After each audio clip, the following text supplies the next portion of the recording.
Hello, and welcome to this edition of the Vermont Report on Palestine, Israel. I'm Mark Hage. Our program begins with a report produced by the Listening Post on the Trump-brokered ceasefire in Gaza.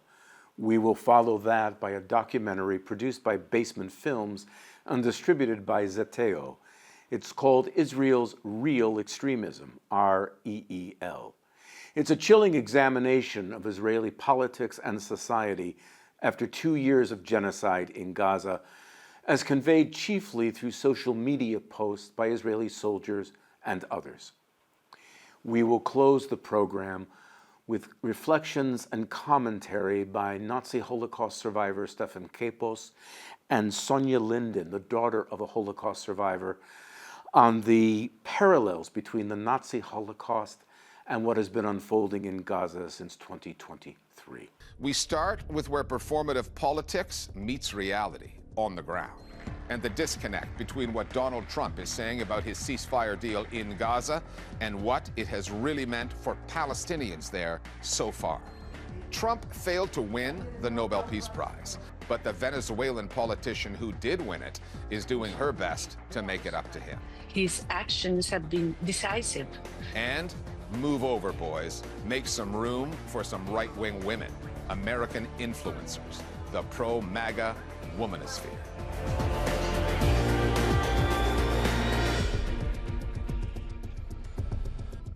The ceasefire in Gaza has been hailed as an historic breakthrough, albeit primarily by its chief architect, Donald Trump, and to a lesser, unconvincing extent by America's allies in Israel. For Palestinians, however, it's a different story. Israeli killings have continued. Tons of humanitarian aid is still blocked at the border. People are still going hungry. Captives have been released, 20 Israelis held in Gaza, with 2,000 Palestinians freed from Israeli jails. And the reporting on that provided yet another case study in double standards that helps explain why Israel was allowed to inflict its genocide on Gaza for so long. The Israeli captives have names, they have faces, stories, whereas the Palestinians released go unnamed. Their stories go untold. And Israel is still blocking international journalists from entering the genocide zone, which does not bode well for Palestinians. Contrast what's happening in Gaza with the way the ceasefire was announced in Egypt, and it's like comparing a horror show to a piece of political theater, directed by many of the same actors, politicians, who, lest we forget, enabled and empowered the Israelis to commit a genocide in the first place. A ceasefire hanging by a thread over a land covered in an estimated 55 million tons of rubble. More than 1 million Palestinians living in tents, still going hungry, with not enough aid trucks getting in. Israel's latest pretense for blocking them and threatening to blow up this ceasefire, the bodies of all the dead Israeli captives have not yet been returned. Hamas says it cannot find those 19 bodies in all that rubble to dig them out.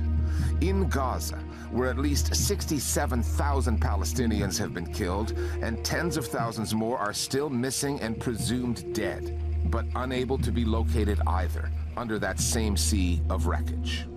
This was going to take quite some time because the entire territory has been reduced to a pile of rubble. Hamas doesn't have the heavy equipment and sufficient information to even locate where these corpses are. It's almost as though Netanyahu is deliberately trying to find a pretext to return back to open warfare. 3 days just simply isn't enough when Palestinians haven't even been able to recover their own dead. They don't care about the hostages. It's about occupying Gaza, continuing the genocide.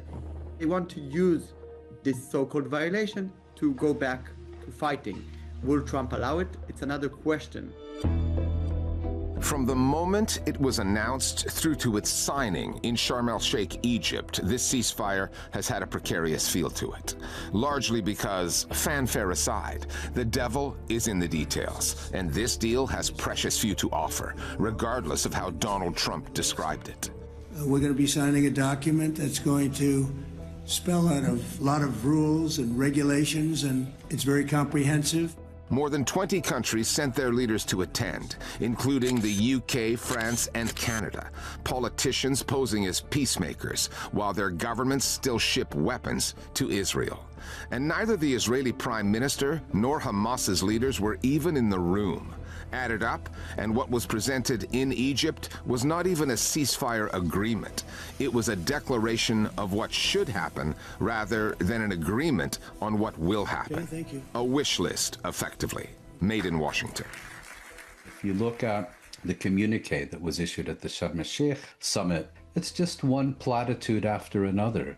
It says absolutely nothing about the substance or content of any peace. It just basically lauds Donald Trump as a great peacemaker and issues a bunch of platitudes about how important peace is, but what that peace is supposed to look like, when it will be achieved, how it might be achieved. There is not a word in the declaration about that. We shouldn't believe that Trump has suddenly been converted to some kind of benevolent overseer of the Israeli-Palestinian context. This is a guy who 2 minutes ago was aiding and abetting a genocide. The summit in Egypt was clearly the victory celebration that Trump wanted. But Trump has the attention span of a flea. And what's going to be required here is sustained pressure on Netanyahu not to simply resume the genocide now that the hostages are freed. It's unclear whether Trump can do that, but he's not going to get a Nobel Peace Prize for a temporary halt to the genocide that then picks up again. Sharm el-Sheikh can probably be best described as a ceremonial moment. It was political posturing with those states involved in the summit. They are actually deeply complicit in what we have seen unfold in the last 2 years. And I think, if anything, this really sort of assists them. It's a successful PR stunt in terms of assisting themselves as well as Israel in avoiding any kind of accountability, especially once the dust settles and where many of these states and institutions have a lot to account for. Palestinians would put more stock into this ceasefire and its chances of lasting if so many Israelis were not itching for the fighting to continue. They're unconvinced by what Benjamin Netanyahu is saying publicly. And together, Mr. President, we will achieve this peace. Saluting Donald Trump, when everyone knows Trump forced the prime minister to sign up to the deal. Netanyahu's defense minister, Israel Katz, tweeted that the Israeli military still must destroy Hamas's tunnels in Gaza and that he has ordered it to do so. The far-right finance minister, Bezalel Smotrich, warned against, quote, short-sighted celebrations and the Knesset voting in favor of the ceasefire. The lethal airstrikes continue, including one that killed at least 5 civilians in Shajaya, in Gaza City. And perhaps most concerning of all, the Israelis are still locking the international media out of Gaza, which suggests even more war crimes are coming that they do not want the world to witness. The fact Israel is preventing international media into Gaza shows us they understand the potential damage of journalists going in there. International media could do research, could talk to people, and this is why Israel is fighting a petition of the Foreign Press Association here in Israel to allow journalists in. They know when Gaza opens to journalists, this will change completely. And the protest and the objection to what Israel did will only grow. The opposite from what the Israeli government and the public are maybe hoping. Anyone examining Western media coverage in search of double standards need look no further than the reporting on the latest release of captives. The freeing of 20 Israelis, including soldiers captured in Gaza, has attracted much more coverage, much more empathy than the 2,000 Palestinians freed from Israeli jails. Profiles and photo galleries of the Israeli captives, most of whom emerged in far better condition after being held in Gaza, where there is a severe shortage of food and medicine, than the Palestinians released from Israeli jails, where there are no shortages at all. And these were not isolated cases of journalistic bias. It was an across-the-board systemic pattern on the BBC and CNN, in the New York Times, the Washington Post, and Deutsche Welle, and news agencies like the Associated Press. For international media, it's much more easy to relate to the Israeli hostages because it was an international campaign. I mean, they're holding on to their sons exactly the way that you would hold on to your son. They're seen as Western citizens who were kidnapped to Gaza, and there was an international campaign and support all across the world. Palestinians that are held without a trial is unfortunately something not new that is happening for dozens and dozens of years, and Israel kind of normalized it, the occupation system, both in the West Bank and in Gaza, so it doesn't seem as something new as news for most people. When it comes to Israeli hostages, Western media have often presented those hostages being released in this round as civilians. But these 20 people did nothing. The people that completely obfuscates the reality here, which is many of those that have been released are soldiers, and the fact that not only has the Israeli administration tried to present those hostages as civilians, but worse yet, that Western media has parroted that, has been so incredibly detrimental to the decontextualization and obfuscation of facts here, which are that those are legitimate combatants in the context of war. The corpse of a dead Israeli captive meant more to Washington than the lives of many thousands of Palestinian children. I have no doubt that we're going to see a detailed profile of every single Israeli captive in Western media. The Palestinian is at best a statistic.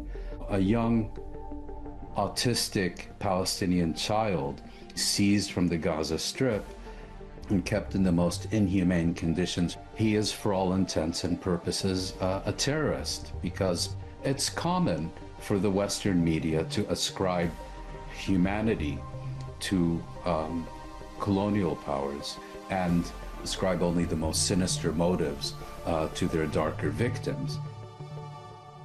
All while the Israelis maintain the most inhumane of pressure tactics. ואנחנו מחויבים להשיב את כולם עד האחרון שבהם. Capitalizing on Hamas's failure, its inability to dig out the last of those Israeli bodies, to keep blocking aid, to kill even more Palestinians. כל מי ששאל למה אין לימודים בעזה, אופס, נפל לנו טיל עליכם, איזה בסיור, חבל.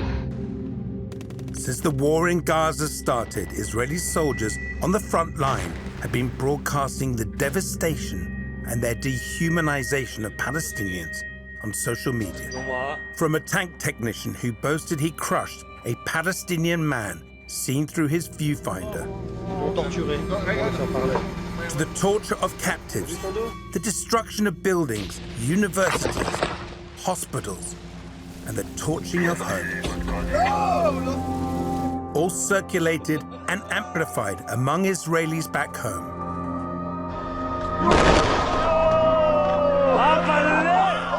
While terrorizing Palestinians and a world that has watched the horror of Gaza unfold in real time. I want to find out what these disturbing videos reveal about Israel.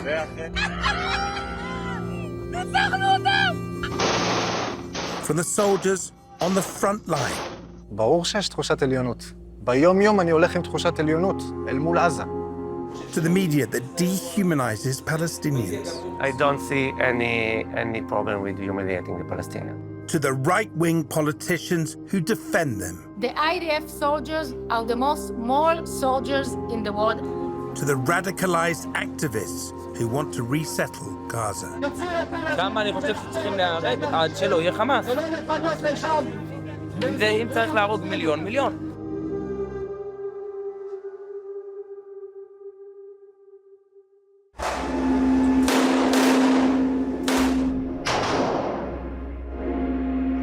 These images were shot by an Israeli soldier on duty in Gaza.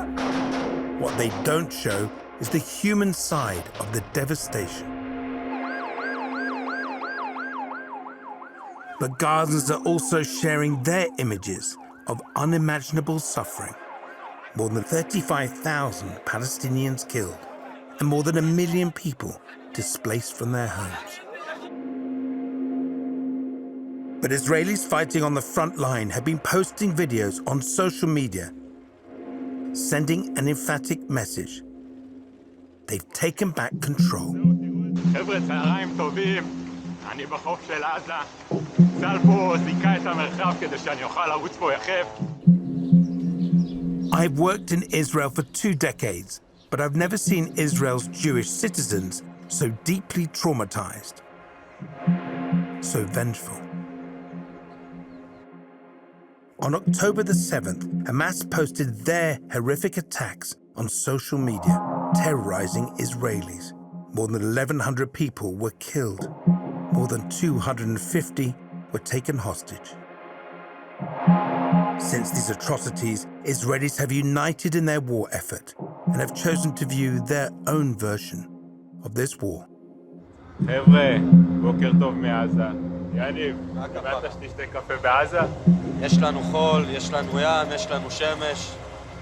לא חסר לנו כלום. חיים. I tracked down Ron Karmi, known by his influencer name, Barefoot Rom, back home in Tel Aviv. He's an army reservist whose TikToks from Gaza have garnered millions of views. So, Ron, tell me about your experience in Gaza and the videos you took. So in Gaza, I was surprised that the buildings are still standing. Like, you know, everyone say the airstrike are bombed every day and all the tanks are bombed every day. But you understand there is so many houses in Gaza. It's so small place with so many people. You can't take down every building in Gaza. But Rom referred to a UN school which soldiers did destroy, and he posted for content. We were in a UN school, and every room was broken.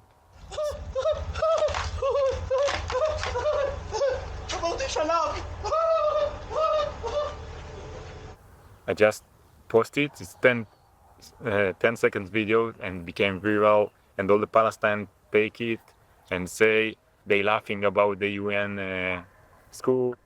And when you're posting videos from Gaza, do you have to get permission to post them from your commander? There is it's called BAM, like a unit that check the videos. I asked for permission, but I know the rules. Like I know what you can upload, what to show, what not to show, and actually, yeah, the unit need to see the video first. I ran twice in Gaza, and my commander was very. They want me to do it. יש פה מלא בומים כל הזמן, ממש מרגיש בשדה הקרב. I think it's part of the war. You think it's what? Part of the war. Okay. Like in these days, the fights, it's not just to fight. It's one of it is to film it. The Israeli army is understood the problem. We have other battle in the social media. They are very encouraged the creator content. Part of the propaganda war. Yeah, I make a lot of videos. To terrorize the enemy. Yeah.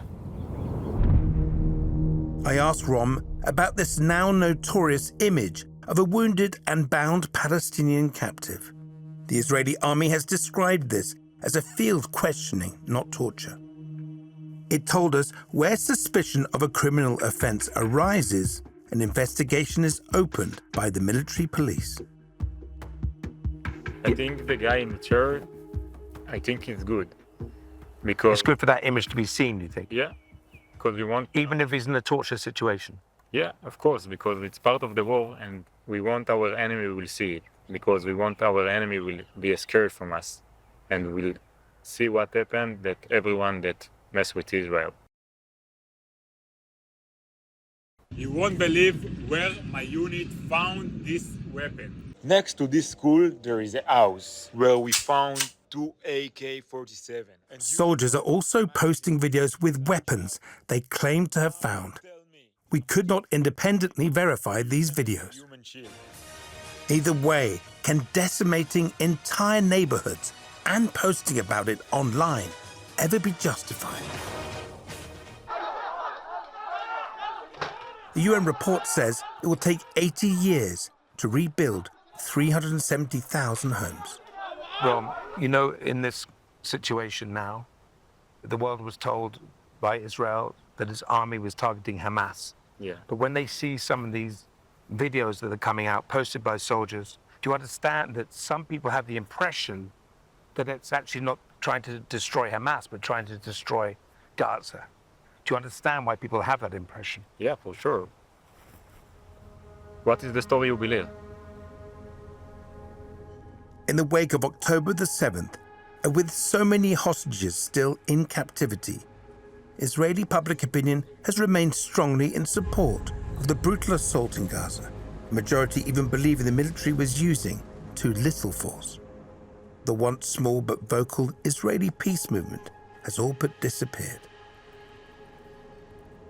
All this as the International Criminal Court has requested 5 arrest warrants for war crimes. From Israel, Prime Minister Netanyahu and his defense minister. From Hamas, it's Gaza leader Yahya Sinwar and 2 others.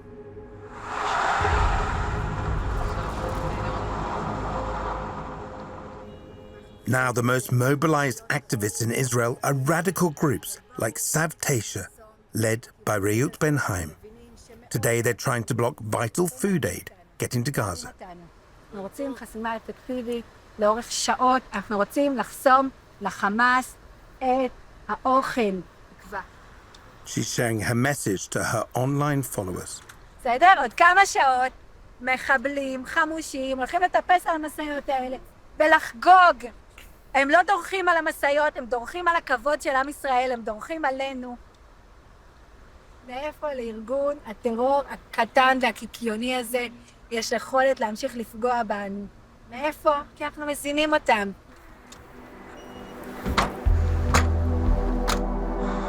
They're on their way to Nitzana, one of 3 aid entry points into Gaza that remain open.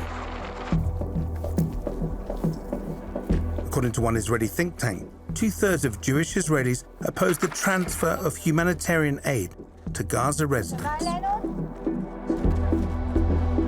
What I can't understand is how a mother of 8 is trying to block food to starving children in Gaza. Okay. How's your baby doing? It's hard, but I can't stay at home. Are you not concerned that by blocking the aid going to Gaza, a lot of Palestinians who are already suffering are starving? It's a wrong question, okay? Because the aid gets to Hamas. The aid goes to Hamas.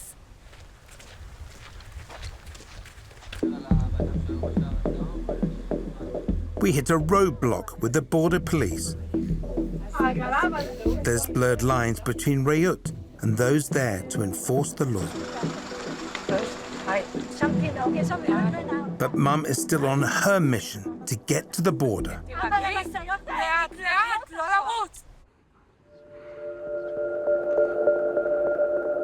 Since the beginning of the onslaught in Gaza, the delivery of food has been weaponized. In March of this year, UN experts called out Israel's imposed starvation. The first item of the ICC arrest warrant request says Prime Minister Netanyahu and his defense minister bear criminal responsibility for the starvation of civilians in Gaza. Hunger, terror, death. There's no respite for the Palestinians. One of the most notorious social media videos from Gaza is of an Israeli soldier, face blurred, holding a banner advertising a barber shop. Beside him, 3 bound and prone Palestinians, presumed dead. This is Ido, the barber shop owner, who lives just outside Tel Aviv. וכאן כל הצוות שלו, יומיים לפני שהם יצאו לנסיגה, הם תפסו 3 מבוקשים שתכננו לעשות עליהם פיגוע נ"ט על כל איפה שהם ישנו, ובאותו רגע הוא שלח לי מסר שלא רק שאני חי, אני חי וקיים, וגם בעזרת השם העסק שלך יהיה חי וקיים. זה הדגל של החנות שלי. כאן יש 3 מבוקשים שנעצרו. So that's your brother, and then there's the dead here. No, הם לא הרוגים. הם עצורים. But in this video, here, you see the people, but they're not moving. They're not moving. If you see, look, בן אדם מת, לא שם את הידיים ככה וקשור. But they're not moving in the video. They're not moving at all.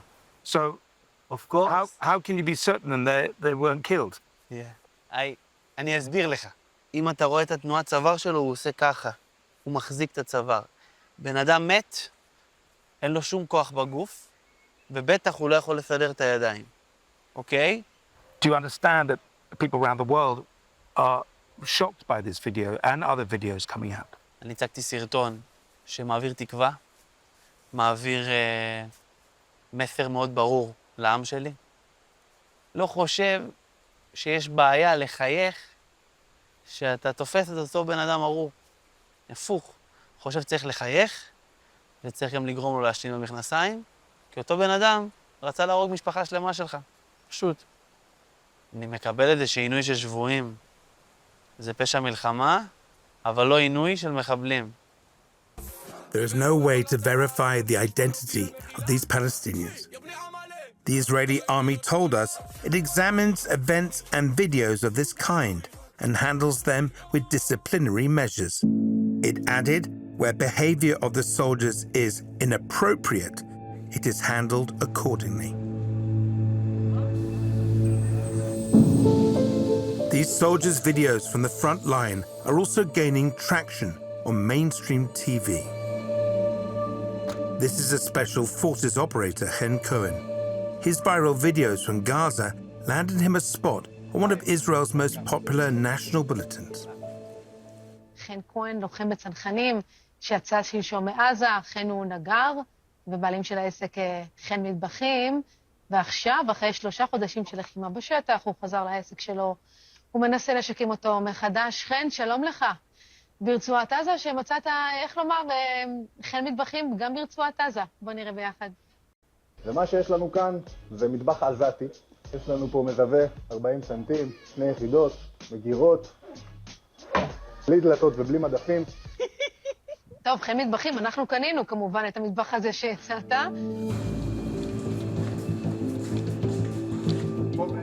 I'm trying to understand the motivation behind these humiliating videos from everyday Israelis. Guys like this who fit your kitchen.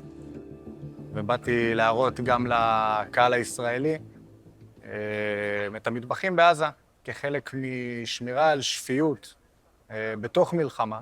חלק זה מוצא חן בעיניהם כי זה עושה להם תחושה טובה על הלב לראות שאנחנו בעזה ושאנחנו מנצחים.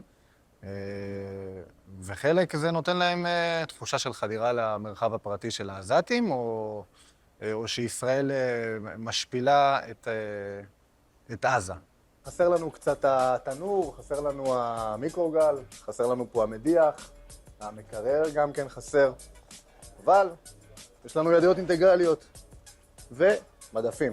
ברור שיש תחושת עליונות. ביום-יום אני הולך עם תחושת עליונות אל מול עזה. בגלל זה אני נמצא במקום שאני נמצא בו, והם נמצאים במקום שהם נמצאים בו. הם עסוקים בלחפור מנהרות ולייצר טילים ולהרוג את עצמם ואותנו, ואנחנו עסוקים בחיים וברפואה ובהתפתחות ובכלכלה ובעסקים ובמשפחתיות. מי לא מרגיש עליון ביחס אליהם? שום דלת לא נפרטת, אין טביעות אצבע, המגירות לא יכולות להתקלקל כי הן לא קיימות. קחו מטבחים מעזה, תעזבו אותי בשקט. חלק מהמלחמה זה שאתה מביא תמונה אחורה אל האוכלוסייה שאתה נלחם בעבורה, וחלק מהתמונה הזו היא מייצרת השפלה, כי אתה נלחם, ובמלחמה הצד שמפסיד הוא מושפל. ליאם! מה, זהו, חוזרים? מה אמרת? אמרתי... I ask him if he's not worried about the impact of the soldiers' viral social media posts. לי באופן אישי ממש לא אכפת לי, ואני לא חושב שצריך להיות חיים ביום שאחרי בעזה. אז זה לא מעסיק אותי, הנקודה הזאת. האם זה משפיל, יחזרו, לא יחזרו, מה יהיה שם? לא חושב שצריך להישאר במקום הזה חיים.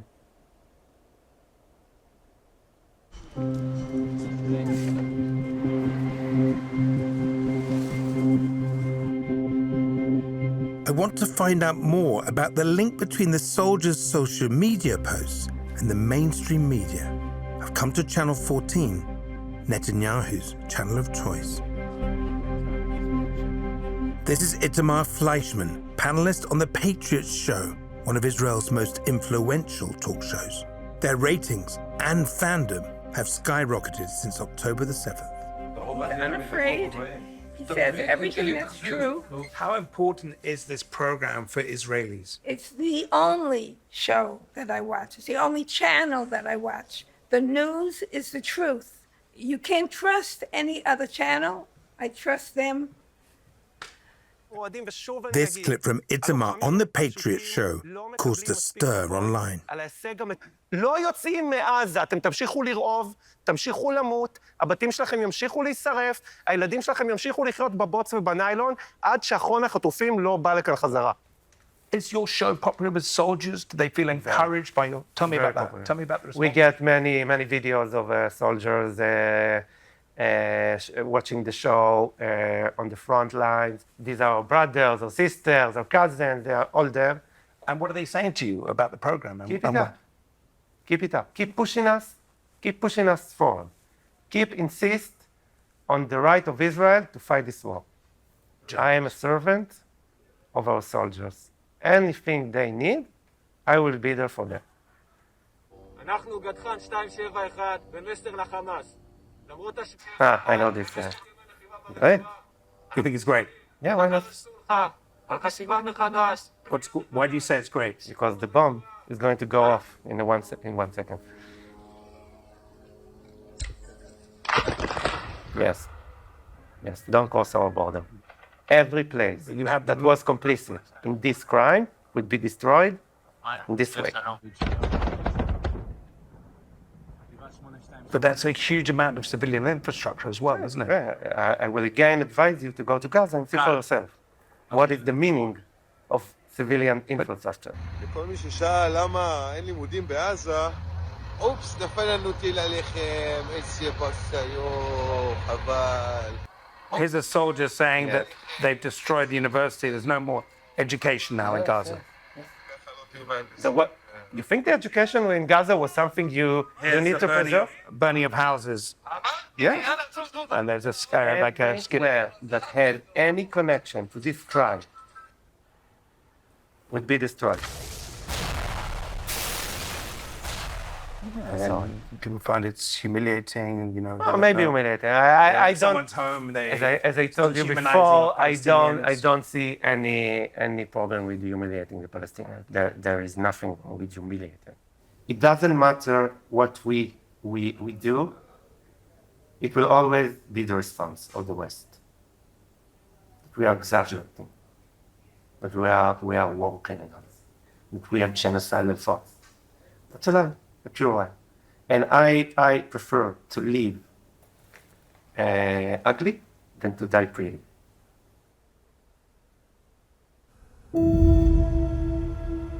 I return to the activists blocking the aid. It seems the echo chamber between the Israeli mainstream media and social media is encouraging this kind of direct action. Rayot and her team have reached the crossing point into Gaza.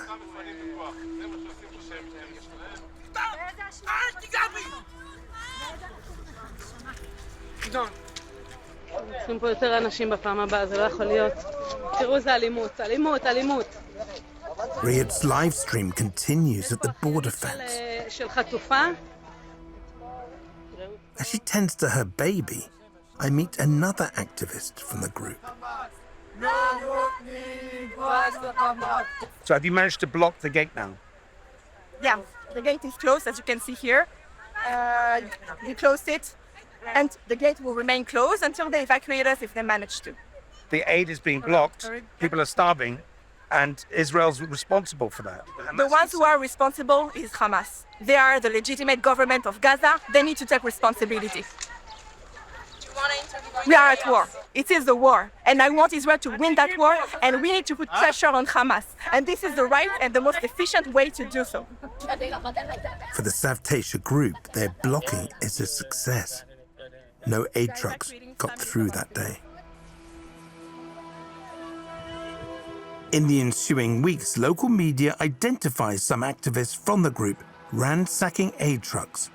Individuals within the Israeli forces reportedly tipped them off about where to target. Young settlers also stepped in, beating up drivers, looting aid, and even torching trucks heading to Gaza.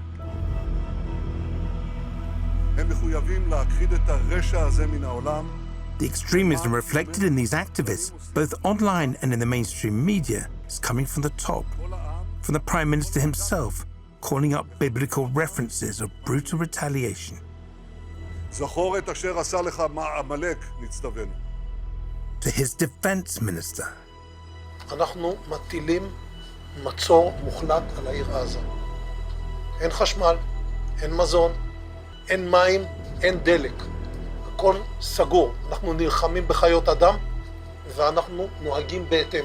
And his far-right coalition partner, Itamar Ben-Gvir, seen here at a rally in this clip shared online. זה גם לשחרר, זה גם להתיישב, וגם להוריש. I went to speak to the influential former minister, Ayelet Shaked. She's been echoing some sentiments of the ultra-nationalist voices in government. Soon after October the 7th, you gave an interview on Israeli TV where you said that the Palestinians of Gaza should be removed, right? No, I didn't say that. בעזרת השם ובעזרת צה"ל, גם את ח'אן יונס נהפוך למגרש כדורגל. אני בטוחה שיהיה לחץ בינלאומי מתישהו, כן, אני מקווה שאחרי שנסיים את המשימה, לשקם את עזה ומה עושים עם עזה. ואז צריך לנצל את זה, לנצל את ההרס שאנחנו נמיט עליהם, לנצל את זה לרתום את מדינות העולם, שכל אחת תיקח מכסה. צריך ש2 מיליון יהגרו. באמת, זה הפתרון להוציא. But you also said that Khan Yunis should be flattened, turned to a soccer field. Khan Yunis is a terror city, and the IDF already did the job there. The IDF So you asked for it to be flattened, yeah? You not wanted flattened, but the IDF. You said turned to a soccer field. But the IDF did a good job there. Can you explain about the posting by many soldiers of what they're up to in Gaza on social media? Is that something that's supposed to boost the morale of the troops and Israeli society? So the IDF soldiers are there for many months. Some of them try to laugh a bit, but I'm really proud of the IDF soldier. They are really the best and the moral soldiers in the But world. are you, I mean, there's images like this being put all over social media. Are these images you're proud of? I asked Shaked about the soldiers posing with looted lingerie from deserted or destroyed homes. The UN has said that over 10,000 women have now been killed in Gaza.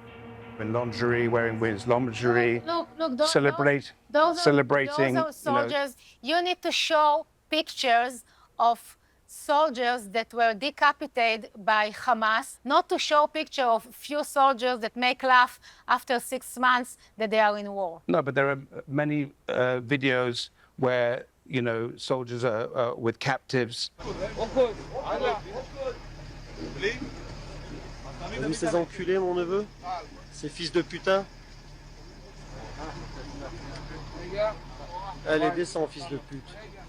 There's videos where they've shown that they've tortured captives. They didn't torture captives. You are lying. You are lying. They are not torture captive. They are This is a video where an Israeli French soldier put a video out. Investigated. Those murders are being investigated by the IDF.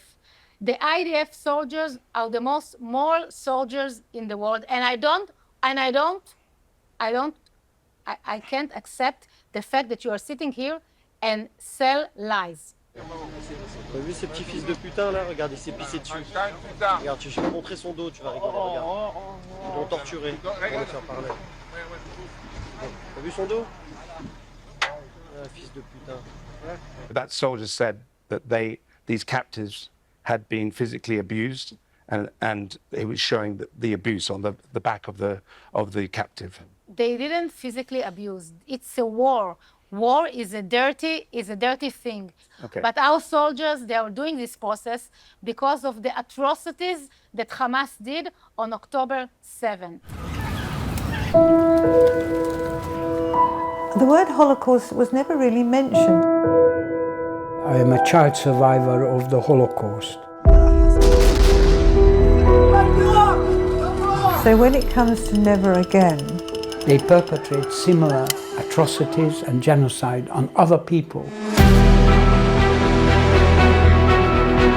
Where was the world when this was happening? I'm so sorry, I didn't expect to be so emotional.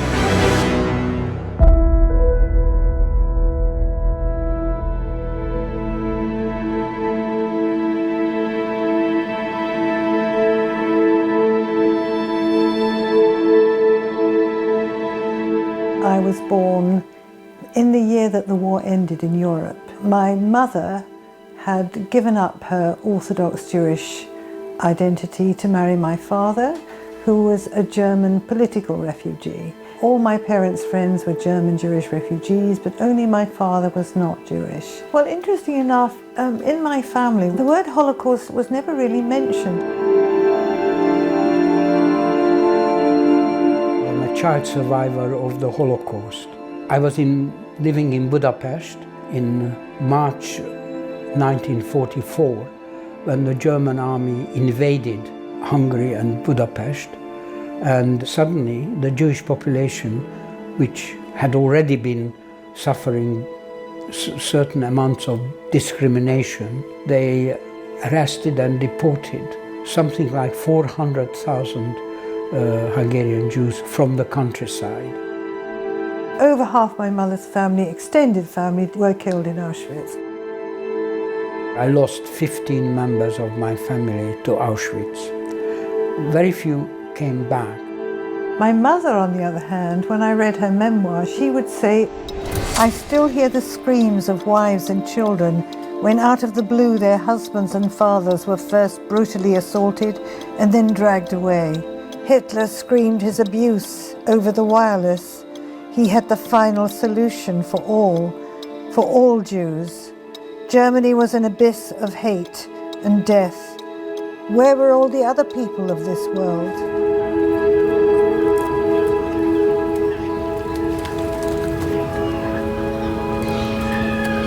That's my mom. Yes. And that's my uncle, Yes. who later was a prominent figure in saving Jewish kids during the Holocaust in Budapest.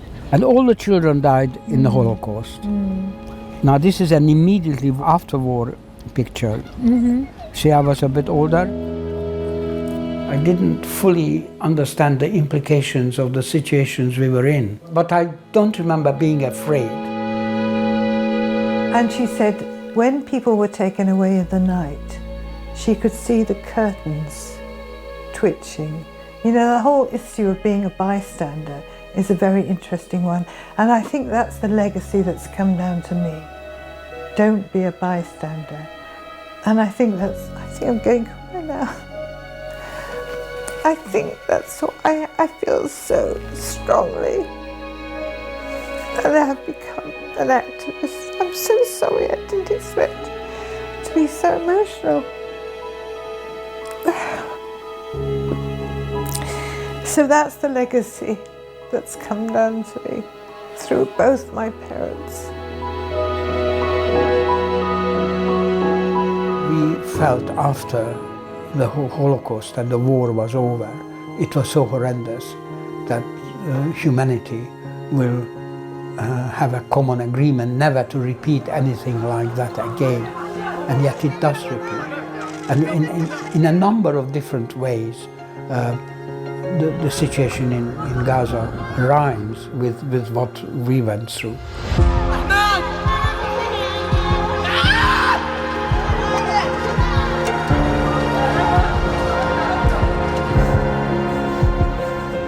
So when it comes to never again, I think for me it's a huge irony that a state that was created in the wake of a genocide is now perpetrating a genocide against another people.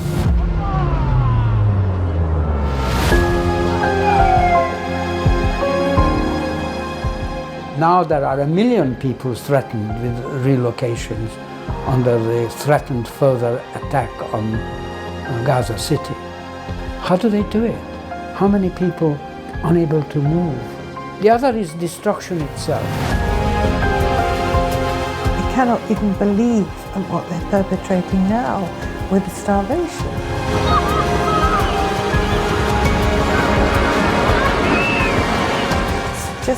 It's beyond belief. And I think this is sickening and disgusting, and we are that against it. And in our opinion, never again means that we do not perpetrate this kind of crime against any other people, the world over, anywhere, against any people.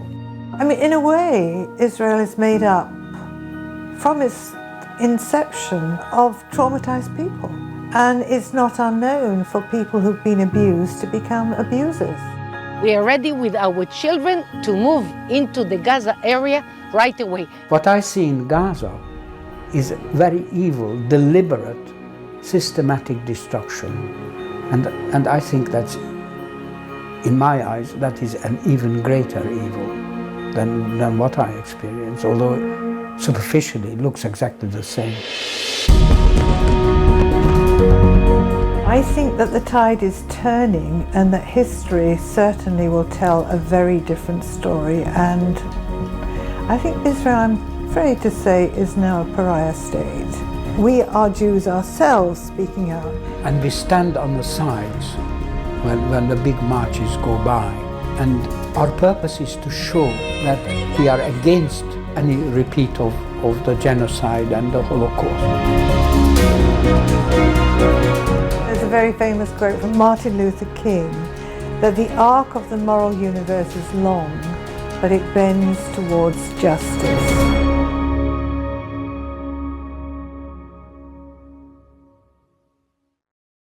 That's our program. As always, thank you for watching. I'm Mark Hage, and this is the Vermont Report on Palestine, Israel.